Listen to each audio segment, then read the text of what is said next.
Hello दोस्तों स्वागत है आप सबका एक नई वीडियो में। और दोस्तों जैसा कि आपने लास्ट वीडियो में देखा होगा, हम थे मनाली में। पर इस वीडियो में हम मनाली से अटल टनल से इस वीडियो की शुरुआत करेंगे और उसके बाद मनाली से फिर हम निकलेंगे दिल्ली की ओर। तो भाई कैसा होने वाला है सफ़र। धुंध बहुत ज़्यादा है, तो भाई कैसा होने वाला धुंध में हमारी सफ़र की हालत तो बुरी होती है, आपको पता है सबको। तो कैसे होने वाली हालत और किस तरीके से हम पहुँचे। तो स्वागत है दोस्तों आपका एक नई वीडियो में, वो भी अटल टनल के साउथ पोर्टल से। बहुत सारे टूरिस्ट और अच्छी खासी बर्फबारी के बाद देखो कैसे पहाड़ एकदम चारों तरफ से स्नो कवर्ड हो गए हैं और लोग ले रहे हैं यहाँ पे स्नो का मज़ा। तो भाई स्नोफॉल तो ख़त्म हो चुका है, लेकिन स्नो काफ़ी अच्छी खासी हो चुकी है अब यहाँ पे। तो भाई पुलिस प्रशासन एकदम अलर्ट, इस साइड में भी सारी गाड़ियां लाइन से लगवा दी गई है। और बीच में से अब देखो, जब हम आए थे ना भाई, आपने एक दो वीडियो पहले देखा होगा, जब हम आए थे पूरा का पूरा सफ़ेद था ये रोड। लेकिन अब भाई 4x4 ने ऐसा कर दिया है इसको कि एकदम पूरा का पूरा खोल दिया गया है। पर नज़ारे को कौन हटा सकता है, सामने वाली बर्फ़ को कौन हटाएगा, ये तो ऐसे की ऐसी रहने वाली भाई। तो आप देखोगे पेड़ों पे भी अभी तक भाई स्नो लदी हुई है और मौसम ऐसा घुटा हुआ है कि कभी भी कांड कर सकता है। तो भाई ये तो चलता रहे तो अच्छा है स्नोफॉल। हम तो इंतज़ार में कि कब होगा और ज़्यादा कब होगा, हो जाए तो एकदम बेहतरीन नज़ारे हो जाएंगे यहाँ के। तो भाई जिस हिसाब से स्नो क्लियर हो रही है ना, मेरे को लगता है शाम तक शायद 4x2 को भी अलाउड कर दें यहाँ तक। तो क्योंकि अब भाई इतना कोई पॉइंट ऐसा दिख नहीं रहा, अभी तक तो नहीं दिखा। अगर कोई दिखेगा तो बता देंगे, पर माहौल एकदम जानदार और शानदार है। तो धीरे धीरे नीचे की तरफ बढ़ रहे हैं। स्नो ठीक ठाक है भाई, साइड में देखने लायक है, फोटो वीडियो में काफ़ी अच्छी आ रही है। पर इतनी ज़्यादा नहीं है कि भाई अगर धूप या हल्की सी बारिश हुई, दोनों ही कंडीशन में बिल्कुल साफ़ हो जाएगी ये। तो भाई साफ़ होने से पहले ही हम इसको पूरा रिकॉर्ड करके आप तक पहुंचा देंगे। तो यहाँ तो ट्रैफिक नहीं दिख रहा, लेकिन जैसे ही हम सोलांग वैली जाएंगे ना, तो खूब सारा टूरिस्ट भी दिखेगा और ट्रैफिक भी दिखेगा। क्योंकि भाई बहुत सारी गाड़ियाँ हैं जो 4x2 थी और वेट कर रही है सोलांग वैली में, या फिर इंजॉय कर रहे हैं सोलांग वैली में। तो अटल टनल से पहले ही भाई लगी हुई है एक लंबी कतार। तो ये सभी वेट कर रहे हैं, क्योंकि आगे भाई बहुत 4x2 वाले हैं ना, वो फंस गए होंगे और वो अब निकलने नहीं दे रहे होंगे गाड़ियों को। तो धीरे धीरे करके हम जाते हैं नीचे की तरफ और देखते हैं क्या है माहौल। क्योंकि ये माहौल तो लगभग 1-1.5 किलोमीटर पहले ही है, शायद 1-1.5 किलोमीटर तो है पक्का। तो करते हैं धीरे धीरे इसको भी हम पैदल ही पार। तो ये देखिए भाई, सोलांग वैली पहुँचे भी नहीं है और स्नोफॉल दोबारा से शुरू हो गई है। और ऊपर देखो भाई क्या मज़े आने वाले हैं। जिन लोगों ने स्नोफॉल नहीं देखी वो दोबारा भी अब इसका एंजॉय कर सकते हैं। तो सोलांग वैली में आने वाला है मज़ा। और भाई भारी जाम के बीच में आप कुछ कर तो सकते नहीं, तो खड़े होकर आराम से इस बर्फ़बारी का मज़ा ही ले लीजिए। मज़ा ही आ जाता है भाई जब ऐसे अचानक एकदम भाई एकदम आ रहे हैं, ये हवा के साथ आ रही है। पर भाई अगर ये चल पड़ी ना एक बार, तो ढंग से चलेगी, फिर देखना आप। तो जो ट्रैफिक फंसा हुआ था वो ट्रैफिक भी अब निकल गया धीरे धीरे, दोनों लाइनें चलनी स्टार्ट हो गई है। तो बस ज़्यादा से ज़्यादा 2-4-5 मिनट में, 2 ही मिनट लगेंगे शायद, 2 मिनट में हम पहुंच जाएंगे सोलांग वैली। पर अगर ये लाइन चले तब, अगर लाइन ऐसे ही रुकी रहेगी फिर तो हम यहीं फंसे रहेंगे। लाइन एक बार चली है और फिर रुक गई। और ये देखिए भाई 4x2 गाड़ियों को भी अलाउड कर दिया है अब। तो अभी सभी गाड़ियाँ ऊपर जा सकती हैं। ये देखिए कितनी सारी 4x4 और 4x2 दोनों ही एक साथ दौड़ में आ रहे हैं। अब तो भाई जिनको मौका मिल गया वो तो जाएंगे सुपर फास्ट। सभी गाड़ियां छोड़ दी अब तो। ठीक है यार, अच्छा है, सबको मौका मिल जाएगा। तो लगभग 1.25 घंटे के आसपास मेहनत करके लाइन में खड़े होके धीरे धीरे चल के हम सोलांग वैली की मार्केट तक तो पहुंच गए भाई, जैसे तैसे करके। पर अभी भी हमें लग रहा है कि मनाली पहुंचना बहुत बहुत मुश्किल हो जाएगा। तो क्या कर सकते हैं भाई, धीरे धीरे चलना ही पड़ेगा, अब और कोई ऑप्शन बचा नहीं है। पर नीचे थोड़ा सा ट्रैफिक फिर भी ठीक ठाक चल रहा है स्पीड में, तो शायद जल्दी ही यहाँ से निकल जाएंगे हम। यहाँ का माहौल तो एकदम साफ लग रहा है, एकदम क्लियर। तो देखो आप चारों तरफ खाली रोड पड़े हुए हैं, भाई वो जो जाम था ना वो सिर्फ और सिर्फ सोलांग वैली का था, और कम से कम भाई 1-1.25 घंटा लग गया। और यहाँ नीचे बिल्कुल एकदम क्लियर है, ऊपर हल्की फुल्की स्नोफॉल हो रही है, नीचे भाई जो स्नो थी वो सारी मेल्ट हो चुकी है। तो जो पहाड़ियाँ सुबह एकदम भरी हुई थी ना बर्फ से, अब तो भाई ऑलमोस्ट सारी खाली होगी। सिर्फ एक जो मेन अटल टनल वाली है ना वो तो भरी हुई है, बाकी तो भाई ये देखो ना, पता नहीं भाई धूप भी नहीं निकली, कैसे पिघल गई समझ ही नहीं आया। और भाई इस साइड भी आज तो सुबह से धूप दिखी ही नहीं है, और धूप ना दिखने के कारण नज़ारे एक जैसे ही दिख रहे हैं। अगर भाई वो बर्फ अगर 1 घंटा और आ जाती ना जो कल रात को आई है, तो भाई पूरा जगमग हो जाता वाइट, और मज़ा आता। सुबह की वीडियो में आपने देखा होगा एकदम मस्त दिख रहा था भाई। तो नेहरू कुंड पहुंच चुके हैं, और भाई नेहरू कुंड पे भी ट्रैफिक स्मूथ है, बिल्कुल कोई दिक्कत नहीं हो रही, क्योंकि यार इतना ट्रैफिक है नहीं। ये जो जितने भी लोग थे ना सारे सोलांग वैली में जाके 4x2 और 4x4 के चक्कर में फंस गए ना, तो इस कारण वहाँ पे ट्रैफिक हैवी हो गया। अदरवाइज अब ट्रैफिक हैवी नहीं होता भाई इतना। तो ये देखिए भाई हम पहुँच चुके हैं भांग 1947 कैफ़े, काफ़ी मशहूर कैफ़े है ये। और जैसे ही नीचे जाओगे तो भाई बहुत सारे हॉट एयर बैलून, और साथ में थोड़ा सा ट्रैफिक मिल ही जाता है हमें कहीं ना कहीं। नहीं है वो, ये वैसे ही बीच में अड़ा दिया भाई, एक आध बंदा ना रास्ते में ही रोक के खड़ा हो जाता है। ट्रैफिक तो है पर बहुत धीरे धीरे वो हो रहा है, निकल रहा है। ये यहाँ पे कोट बूट की दुकानें काफ़ी है ना, तो इन कोट बूट की दुकानों पे वो रुकती है ना गाड़ियाँ, तो इस कारण स्लो हो जाता है बिल्कुल। तो देखिए 2 हॉट एयर बैलून एक ही साथ उड़ रहे हैं बिल्कुल आसपास। तो आप अगर हॉट एयर बैलून का मज़ा लेना चाहते हो तो वो भी इस एरिया में काफ़ी उड़ रहे हैं, 1 नहीं 2 नहीं, कम से कम भी 8-10 हैं इस लाइन में पूरी में। तो हम पहुंच चुके हैं माल रोड, और माल रोड पे भी भाई ट्रैफिक को नॉर्मली है, बस इधर उधर थोड़ा सा वो हो रहा है, बस क्रॉसिंग है तो क्रॉसिंग के कारण 2-4 मिनट लग रही है, बाकी सब ठीक है, मस्त है, बढ़िया है। तो निकलते हैं भाई अपने घर की तरफ। हेलो दोस्तों गुड मॉर्निंग। आज हो चुकी है 7 जनवरी, और आप देख पाओगे मौसम एकदम क्लियर हो चुका है। और भाई देखो जो स्नो आई थी ना, वो स्नो आई थी इतनी हल्की कि 1-1 इंच 1.5 इंच आई थी अटल टनल, और आपके सोलांग वैली में सिसु में वो भी 1-1.5 इंच थी।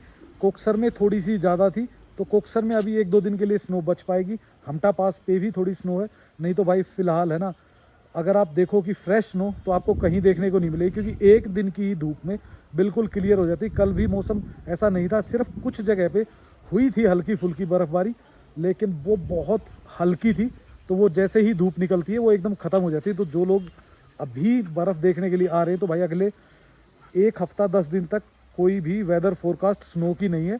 तो अगर आप इन नज़ारों का आनंद लेना चाहते हो तो बिल्कुल आओ, लेकिन अगर आप स्नोफॉल देखना चाहते हो तो भाई थोड़ा वेट करो, प्रिडिक्शन होने दो। अब की बार मेरे ख्याल से जो आएगी वो हैवी ही आने वाली है, क्योंकि लास्ट ईयर में भी भाई जो स्नो आई थी ना वो आई थी लगभग 30-31 जनवरी को। तो भाई स्नो थोड़ी सी डिले है, क्योंकि भाई आपको पता है ग्लोबल वार्मिंग के कारण जो चीज़ें चेंज हो रही है ना, तो उसके कारण स्नो भी डिले हो रही है। तो आप देख सकते हो मेरे पीछे, ये है आज का नज़ारा 7 जनवरी का। आप देखोगे एकदम बिल्कुल क्लियर डे है, और जो स्नो आई थी वो सिर्फ और सिर्फ ये जो आपको सामने दिख रही है ना, ये स्नो बची हुई है। नहीं तो भाई जब आई थी तो इस पहाड़ पे भी थी, और इस पहाड़ पे भी लगभग काफ़ी नीचे तक आ गई थी। यहाँ तो नहीं आई थी इस पे, पर ये जो सामने वाले दिख रहे हैं ना, इन पे हल्की हल्की स्नो आ गई थी, लेकिन 1 दिन की धूप में वो टोटल वॉश आउट हो गई है। तो भाई अभी अगर आपको स्नो देखनी है तो थोड़ा सा इंतज़ार करो, या फिर आप अपनी 4x4 विद स्नो चैन अगर आते हो तो आप अभी सिंकुला के 10 किलोमीटर नीचे तक जा सकते हो, जहाँ पे आपको स्नो देखने को मिल जाएगी, लेकिन स्नोफॉल अभी नहीं है भाई। तो भाई जो भी आदमी, देखो हमें अक्सर लोग बोलते हैं कि आप फेक वीडियो बनाते हो, बिल्कुल भाई हम वही दिखाते हैं डेट के साथ ऑन टाइम, कि भाई ये डेट में इस टाइम पे यहाँ थी। कल हम सिर्फ 3 घंटे बाद आए हैं अटल टनल और सोलांग वैली, तो वहाँ पे स्नो बिल्कुल साफ़ हो चुकी थी, क्योंकि भाई टूरिस्ट इतना ट्रैवल करता है और मौसम अभी उतना ठंडा हुआ नहीं है कि भाई आप ये समझ लो कि अगर मौसम माइनस 7-8 डिग्री 10 डिग्री हो ना, तो स्नो जो आती है वो टिक जाती है। लेकिन अगर स्नो आ रही है बिल्कुल हल्की, टेम्परेचर है गर्म, तो वो उसी टाइम मेल्ट हो जाती है। 1-2 घंटा 3 घंटे मैक्सिमम 1 दिन तक। अगर आप जा रहे हो ऊंची चोटियों पे, जैसे हमटा पास, रोहतांग पास को बंद कर दिया गया है, तो आप सिर्फ और सिर्फ हमटा पास पे जा सकते हो, या फिर आप जा सकते हो सिंखुला पास के पास ही, मतलब 8-10 किलोमीटर पहले तक। तो वहाँ पे आपको स्नो थोड़ी बहुत देखने को मिल सकती है, पर अगर आप ये बहुत अच्छी स्नो में एंजॉय करना चाहते हो तो भाई अभी वेट करो और अगली वेदर फोरकास्ट का इंतज़ार करो। भाई आज हम जा रहे हैं यहाँ से दिल्ली की तरफ, क्योंकि भाई एक्चुअल में जिन लोगों को नहीं पता, हमारे पास एक होम स्टे था जो हमने प्रेजेंटली छोड़ दिया है, और अब हम देख रहे हैं कुछ और काम करेंगे। सबसे पहले तो काम था कि हमारी ट्रैवलिंग जो थी वो बहुत ज़्यादा डिस्टर्ब हो रही थी, और सेकेंडली भाई अब होम स्टे में अगर हम बैठ रहे हैं तो एक एरिया में बंद गए थे बिल्कुल, ना तो हम ट्रैवल कर पा रहे थे, और सभी लोग परेशान थे कि भाई आप सिर्फ और सिर्फ मनाली की वीडियोस डालते। तो भाई आप जल्दी ही आप हमारी ट्रैवलिंग भी देखोगे। तो देखते हैं कहाँ कहाँ ट्रैवलिंग हो पाती है इस सीज़न में, क्योंकि काफ़ी सारे हिल एरिया जो हैं वो मतलब इस टाइम पे ट्रैवल करने के लिए बहुत अच्छा टाइम नहीं होता। मार्च अप्रैल बेस्ट टाइम होता। तो धीरे धीरे देखते हैं भाई कहाँ कहाँ ट्रैवलिंग कर पाते हैं, वहाँ ट्रैवलिंग आपको जल्दी ही दिखाएंगे। गाड़ी कर दी है लोड फुल, तो एक गाड़ी लेके जा रहे हैं, एक गाड़ी को छोड़ रहे हैं यहीं पे, वो खड़ी हुई है सामने ब्लैक बीटल। तो अब निकलते हैं यहाँ से और देखते हैं भाई रात को कहाँ तक पहुँचते हैं। अगर फोग नहीं हुई तो टाइम से घर पहुँच जाएंगे, नहीं तो लगेगा थोड़ा टाइम। रात को बज चुके हैं 11:30 और हम पहुँच चुके हैं देवधाम, और देवधाम से अभी निकल रहे हैं भाई कुल्लू की तरफ। तो देखते हैं भाई रात को कितना टाइम मिलने वाला है और कितना होने वाला है फोग। तो भाई कुल्लू क्रॉस कर रहे हैं धीरे धीरे, तो आप देखोगे सामने लाइटें ही लाइटें दिख रही होंगी आपको पीछे। तो भाई बस पहाड़ों पे ना रात को तो सिर्फ ये लाइटें ही लाइटें नज़र आती हैं, लोग तो मिलते नहीं, कुछ ही गाड़ियाँ मिलेंगी रास्ते में बीच में कहीं कहीं पे, क्योंकि ये टाइम मोस्टली लोगों का यहाँ से जाने का है, उधर से आने का नहीं। तो दोस्तों जो लोग पुराने आते हैं ना उनको पता होगा भाई, जब पहले आते थे ना तो कुल्लू शहर के अंदर से होके आना पड़ता था, और लगभग हम ये मान के चलते थे कि अगर दिन में आए हैं तो 1.5 से 2 घंटा, और अगर रात में भी आए हैं ना तो कम से कम भी आधा घंटा तो कुल्लू में ख़राब हो ही जाता था, क्योंकि ट्रैफिक हमेशा हैवी होता था। और भाई मतलब ये मान लो कि दिन में तो बुरा ही हाल था, रात को भी ट्रकों का ट्रैफिक वगैरह इतनी गाड़ियाँ होती थी कि आपको आधा 1 घंटा तो जाम में फंसना ही पड़ता था। पर जब से बाईपास बना है तो लोगों ने है ना कुल्लू शहर देखा ही नहीं है। अब जो नए आने वाले हैं, जो पिछले 5-7 साल से आ रहे हैं, उन्होंने कुल्लू शहर को देखा ही नहीं अंदर से। जो लोग भाई मनाली नहीं आना चाहते तो उनकी फेवरेट दूसरी डेस्टिनेशन होती है कसोल। तो कसोल यहाँ से लेफ़्ट जाइए, तो लेफ़्ट जाओगे तो कसोल आ जाए, और कसोल में अब तो भाई वोल्वो वगैरह दोबारा से स्टार्ट कर दी शायद, नहीं तो वोल्वो वगैरह बंद थी, आपको यहाँ उतरना पड़ता था, और यहाँ से फिर आपको दूसरी लोकल बस या टैक्सी लेके फिर आगे जाना पड़ता था।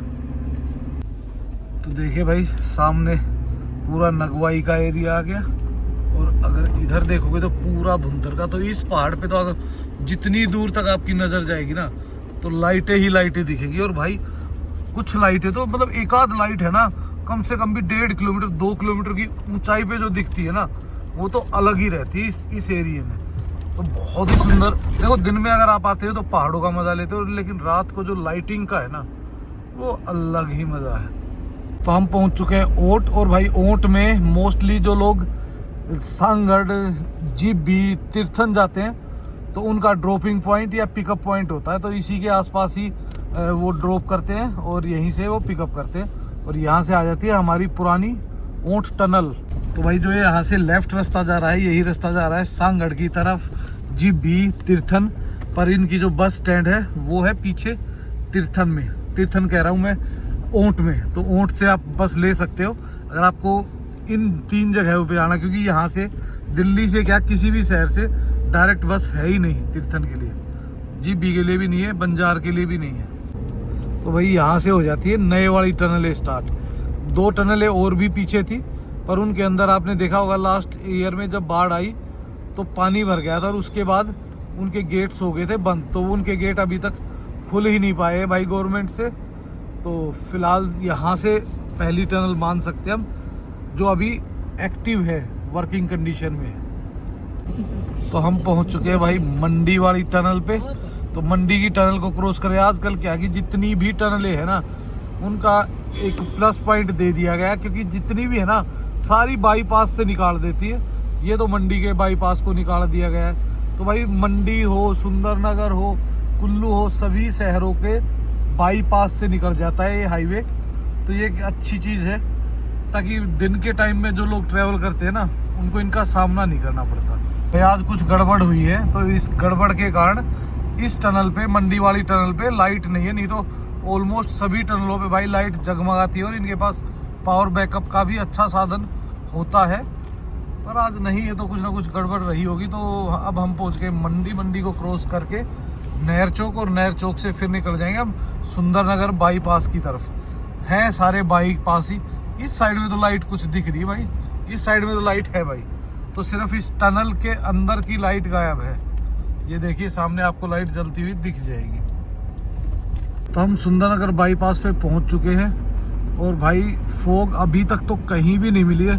मौसम एकदम बिल्कुल क्लियर दिख रहा है। तो हो सकता है भाई हमें पंजाब में ही मिले, क्योंकि वैसे भी फॉग सुंदरनगर तक बहुत कम होती है। लेकिन कई बार हमने ना मंडी में भी अच्छी खासी स्नो देखी है। स्नो क्या मतलब फॉग देखी है। तो पहले तो भाई मंडी में भी अच्छी खासी धुंध होती थी और रिवर के आसपास तो बहुत हार्ड होती थी, लेकिन अभी फिलहाल नहीं है। तो हो सकता है हमें पंजाब में भी इतनी ज़्यादा फॉग ना मिले। जैसे ही हम हिमाचल को छोड़ के पंजाब में घुसे ना, पंजाब में घुसते ही भाई फॉग शुरू हो गई है बढ़िया वाली। तो ये देखो इधर हम रुक रहे हैं, पहले लेंगे फ्यूल और फ्यूल लेके फिर निकलेंगे आगे। तो भाई फॉग तो बुरा हाल करने वाली है, रात को तंग करेगी। अब ये जो हम सफ़र 3-4 घंटे में कर देते, वो सफ़र अब लगभग 1-1.5 घंटा और डिले हो जाएगा, और अगर ये बढ़ा तो और भी ज़्यादा हो जाएगा। तो भाई बहुत भयंकर है फॉग, और अब इससे आगे निकलना बहुत मुश्किल हो जाता है। क्योंकि देखो नॉर्मली तो ये देखो भाई वोल्वोज तो पता नहीं कितने प्रकार की लाइटें लगा के आती है, तो इनको तो कोई फ़र्क पड़ता नहीं, पर हम जैसी एक साधारण गाड़ी वालों को तो बहुत फ़र्क पड़ता है। एकदम ऐसे झुके आते हैं कि एकदम ब्लाइंड कर देते हैं बिल्कुल। सुबह बज चुके हैं 3 और हम रुक चुके हैं अल्पाइन रेस्टोरेंट पे, जिस पे हम जाते हुए भी रुके थे। तो भाई अभी फ़िलहाल यहाँ पे लिया है एक ब्रेक, चाय वाय पियेंगे। चाय वाय पी के थोड़ा सा फ्रेश होते हैं और फिर यहाँ थोड़े से निकलते हैं। अब देखते हैं आगे कहाँ पे ब्रेक मिलेगा। तो भाई फ़िलहाल चाय वाय वगैरह लेके और निकल रहे हैं, क्योंकि भाई यहाँ पे पराठे वगैरह तो मिले नहीं। ये बोले भाई पराठे तो हम सुबह ही देते हैं, अगर डिनर करना है तो मिल जाएगा, नहीं तो फिर भाई कुछ और स्नैक्स वगैरह कुछ थे नहीं, तो सिर्फ चाय पी। वैसे ये पहली बार हुआ है, जितनी बार मैं रात को 2:30-3 बजे 4 बजे आया हूँ, लगभग हर बार ब्रेकफास्ट में मतलब परांठे खा के गया हूँ। परांठे में होता है पनीर का परांठा, क्योंकि उसके लिए क्या है मटेरियल की जरूरत नहीं होती। हाँ, पर भाई हमें देखो नहीं मिला। हो सकता है हमारी किस्मत खराब है, या पता नहीं भाई का मूड कई बार मना कर देते। हाँ मूड खराब था अगले का, पता नहीं क्या बात थी भाई, आज मना कर दिया। तो हम भी भाई मना कर दिया, तो अपने भाई चुपचाप चाय पी के निकल गए। हम पहुंच चुके हैं चंडीगढ़, और भाई अभी सुबह के लगभग 4:12 हो चुके हैं। तो मतलब सही टाइम है, क्योंकि भाई फॉग बीच में थोड़ी ही मिली है, उसके बाद तो क्लियर है। तो क्लियर होने के बाद तो इतना टाइम नहीं लगता, लेकिन अगर फॉग होती ना तो भाई लगभग हम मेरे ख्याल से 1-1.5 घंटा और डिले चलते। तो यहाँ बिल्कुल शांत है ट्रैफिक, वही लिमिटेड गाड़ियाँ हैं। और ये देखिए भाई पूरी की पूरी मार्केट, ये तो बहुत बड़ी मार्केट है। मैं जब ट्रैवल करता था सीधा चलते थे, बस ऊपर की दिखती थी, और भाई अंदर है ना बहुत बड़ी मार्केट है। मतलब अगर आपको शॉपिंग वगैरह करनी है तो बहुत ईजीली आप मेन हाईवे पे ही शॉपिंग वगैरह कर सकते हो। तो भाई हम जा रहे हैं अभी एयरपोर्ट रोड से होते हुए, क्योंकि उस साइड पे भी भाई ऐसा कुछ नहीं कि अब ट्रैफिक होता है, और इस रोड पे भी इतना ज़्यादा ट्रैफिक नहीं होता। तो मैंने कहा अंदर ही निकल जाते हैं सीधा, क्योंकि गाड़ी भी लोडेड है, तो अंदर से ही होते हुए जाना ठीक रहता है। चलो तो भाई welcome to international airport Mohali, जो 18 किलोमीटर दूर है। उस रोड से ही होते हुए हम जाएंगे। वैसे इसको बोलते हैं चंडीगढ़ एयरपोर्ट, पर बेसिकली ये मोहाली के अंदर है। इस रोड पे भाई आपको दोनों तरफ ही है ना बहुत सुंदर मार्केट, वेल ऑर्गेनाइज जो कॉलोनियाँ है ना वो ही मिलेंगी। ऐसा नहीं कि भाई कोई घर कैसे ही बनाओ कोई कैसे बनाओ, बहुत ही परफेक्टली ऑर्गेनाइज किया हुआ है। तो काफ़ी मज़ा आता है ऐसी जगहों पे जब आप ट्रैवल करते हो ना, तो एक अलग ही फील होता है। देखोगे भाई बड़े बड़े मॉल्स हैं, लेकिन उसके बावजूद भी आप देखोगे दोनों तरफ है ना पेड़ लगे हुए हैं, ग्रीनरी भरपूर है। और यहाँ पे क्या कर रखा है एक्चुअल में कि अगर आप अपना घर बना रहे हो, ऑफिस बना रहे हो, कुछ भी बना रहे हो, तो उसका लगभग 60 या 70% पार्ट आप बना सकते हो। 30% आपको ओपन रखना पड़ेगा, चाहे उसमें अपना गार्डन बनाओ या भाई आपने वेजिटेबल्स उगाओ। और भाई ये देखो मेट्रोपॉलिटन सिटीज़ का हाल, सुबह के लगभग 4:30 बजे है, उसके बावजूद भी ट्रैफिक इतना होता है कि आपको हर टाइम गाड़ियाँ दिखती रहती, भीड़ भाड़ बनी रहती है यहाँ पे। भाई धीरे धीरे इस सुबह सुबह का माहौल का मज़ा लेते हुए आराम से चल रहे, कहीं कोई दिक्कत नहीं है, बहुत ही स्मूथ है हर चीज़। हम जो एक्सपेक्ट करके आ रहे थे मेरे ख्याल से उससे तो हम 2-3 घंटे पहले ही पहुँच जाएंगे, क्योंकि जो फोग हम सोच के चले हुए थे ना, क्योंकि पिछले 4-5 दिन से बहुत अच्छी खासी फोग हो रही थी, लेकिन अब बिल्कुल परफेक्ट, आज तो एकदम क्लियर डे लग रहा है। बीच में तो थी, जैसे ही हम पंजाब में घुसे ना, वहाँ पे तो फोग थी, वहाँ पे एक्चुअल में खेतों का और उसका एरिया गाँव का, तो वहाँ पे थोड़ा ज़्यादा होता है, बाकी यहाँ तो बिल्कुल ही कम था।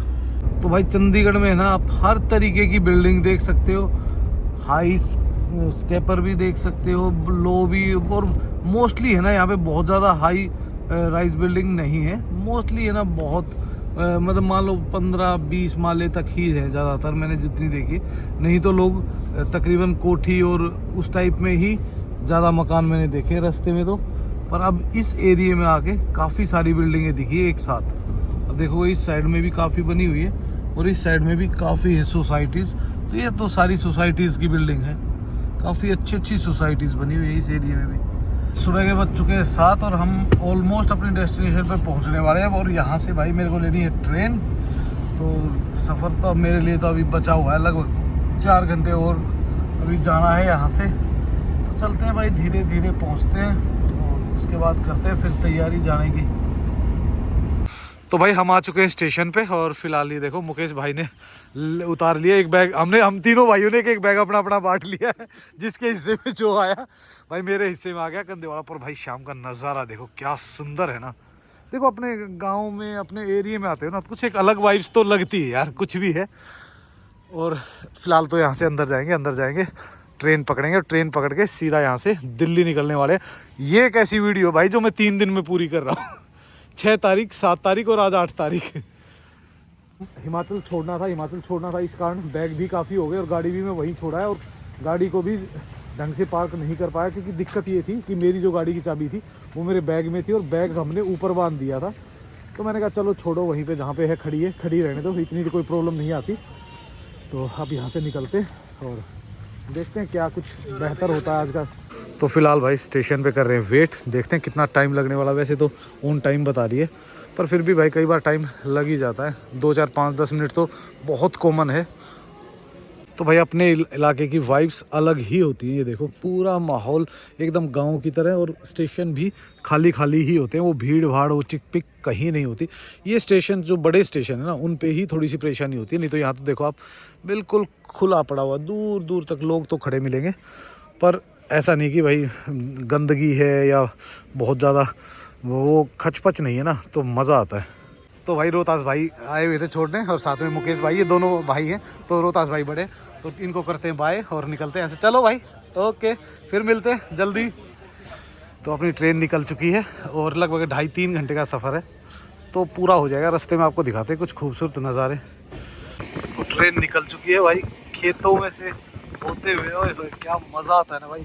अपना जब एरिया दिखता है ना ऐसा हरियाली भरा, और चारों तरफ आप देखोगे हरियाली ही हरियाली नज़र आती है, मज़ा आ गया एकदम।